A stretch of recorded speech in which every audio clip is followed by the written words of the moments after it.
What type of king was Joash in Judah, and what did he command the priests to do?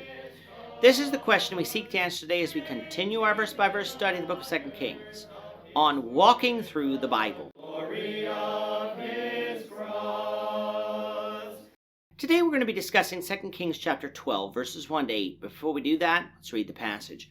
If you have a Bible with you, turn to 2 Kings chapter 12, verse 1. But if you don't have a Bible, don't worry, just follow along with us on the screen. The version that we'll be reading from is the New King James Version. So 2 Kings chapter 12, beginning at verse 1.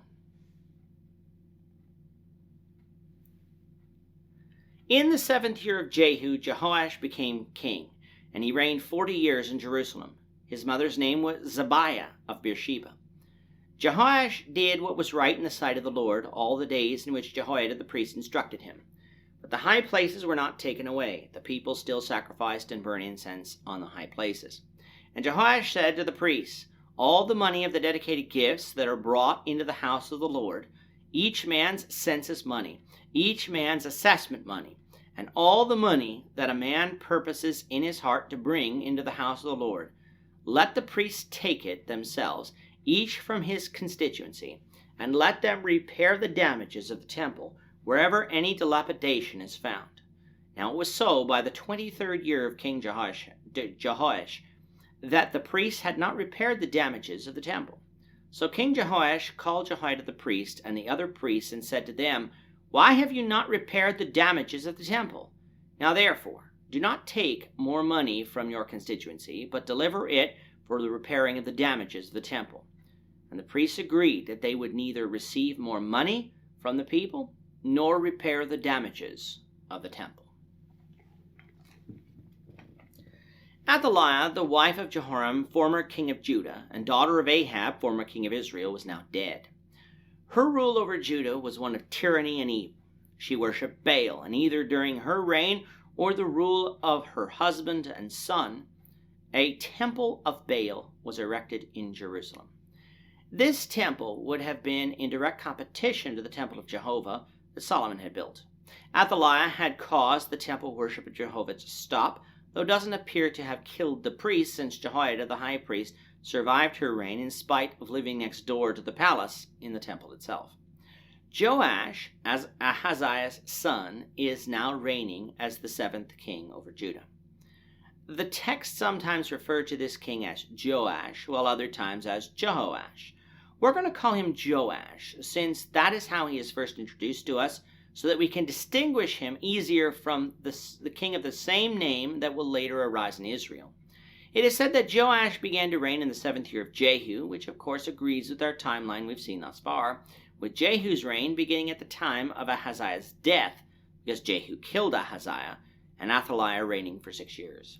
Thus, we're in about 833 BC when Joash begins to reign. Having now run out of room, we're going to shift our timeline up in order to continue our look at the history of Israel and Judah. Joash reigned over Israel for 40 years in Jerusalem, which will bring our timeline down to 794 BC upon his death. His mother's name was Zibiah of Beersheba, again showing us that Athaliah was not his mother. Joash, though, would break from the 15 years of bad kings, for he would be described in scriptures as one who did right in the sight of the Lord. And this period of good kings in Judah would largely continue unabated for about 100 years, until the reign of Ahaz, his great-great-grandson. But even with Joash being a good king, there was something that even he couldn't do, which was remove the high places in Judah from being worshipped at instead of the temple in Jerusalem alone. It was something that neither Asa or Jehoshaphat could do either, in spite of being righteous, and is something that wouldn't actually happen until the days of Hezekiah, some 110 years later. It just goes to show us that our example can only go so far, and that we can't force people to obey. Joash wasn't blamed for the sin of the people, for he did what was right. However, it is mentioned because Judah as a whole wasn't wholly right with God during this time. Who influenced Joash to do right? It was the high priest Jehoiada, who was likely a father figure to him, seeing as how he raised Joash from a baby in Jehoiada's house. To all the fathers out there listening, raise your children to do right, and they will often do right. Sure, it's not a guarantee, but it's almost a certain guarantee that if you don't teach them, they won't do right. For all the ways of this world are too alluring to resist without training in righteousness. Jehoiada likely advised Joash as king until he became of age to rule on his own, but when Joash grew up, he noticed that the temple of the Lord had not yet been fully repaired from the damage inflicted on it by Athaliah. You see, even though Athaliah didn't kill the priests or find Joash, she did stop the temple worship and inflict damage upon the temple. Joash commanded that some of the money that came to the temple as dedicated gifts from the people be used to repair the house of the Lord. Recall back in our study of Leviticus and Deuteronomy that the priests were to be taken care of from the money and gifts that were dedicated to the Lord. That was also to be used for the maintenance of the temple so that it could continue being used.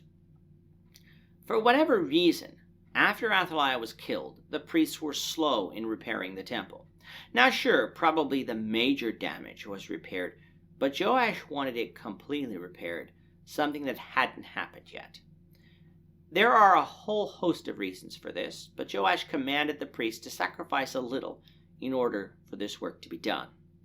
When Joash gave this command, we don't know. But by the time of his 23rd year, in other words, when he was 30 years old, the work had yet to be completed. Why? Well, perhaps the people had not been giving a lot, and so the priests couldn't even sustain their own needs, let alone the needs of the temple. Perhaps the people had given enough, but the priests, either through negligence or laziness, had failed to complete the work. Joash scolded them for this work not being done, and took away their sole responsibility of collecting money for this from the people, and as well as their responsibility of repairing the damages to the temple. The priests accepted this rebuke, and the Lord willing, in the next lesson, we will see what happens next.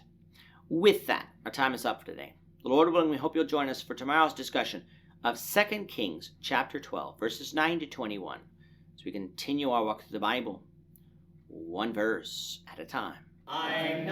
Thank you for watching today's episode. We hope that you found it edifying and ask that you not only subscribe to our channel and podcast, but that you like and share this episode among your friends, so that the saving gospel of Jesus Christ can go out to the whole world.